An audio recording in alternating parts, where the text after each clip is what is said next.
ইটপাথরে আবৃত শহর ঢাকা, সেথায় এক স্বপ্ন সারথির আঁকা। সবুজে সবুজে ক্যাম্পাস প্রশান্তিময়, শত প্রজাতির পুষ্পে পুষ্পময়।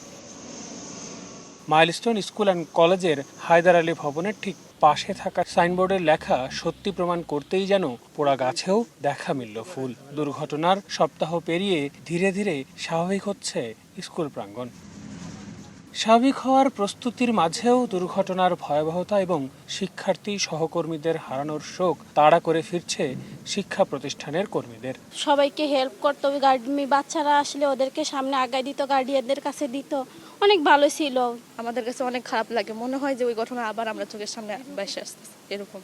শিক্ষার্থী, কর্মকর্তা, কর্মচারীদের কাউন্সেলিং এবং চিকিৎসার জন্য 7 দিন ব্যাপী অস্থায়ী মেডিকেল ক্যাম্প করেছে বিমান বাহিনী। কাউন্সেলিংয়ে আসা অনেকেই এখনো মানসিকভাবে দুর্বল বলে জানালেন চিকিৎসকরা।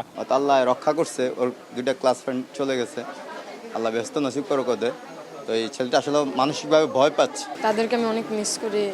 আমার এই যে এখন যেমন বিমান যাচ্ছে, তখন মাঝে মাঝে আমার অনেক জোরে বিমান যায়, তো আমার ভয় লাগে। সবারই একটা মেইন সমস্যা হচ্ছে যে ঘুমের মধ্যে স্বপ্ন দেখছে, তাছাড়া বড় কোনো ধরনের আসলে মানসিক সমস্যা নাই। সম্প্রতি সংবাদ বিজ্ঞপ্তিতে স্কুল কর্তৃপক্ষ জানিয়েছিল সোমবার পর্যন্ত বন্ধ থাকবে স্কুল। তবে কবে নাগাদ শ্রেণী কার্যক্রম শুরু হবে তা নিয়ে এখনো আসেনি কোনো সিদ্ধান্ত।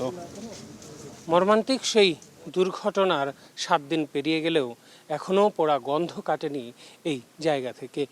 শিক্ষা কার্যক্রম শুরু হবার প্রস্তুতি চলছে, হয়তো শুরু হয়ে যাবে শিক্ষা কার্যক্রম।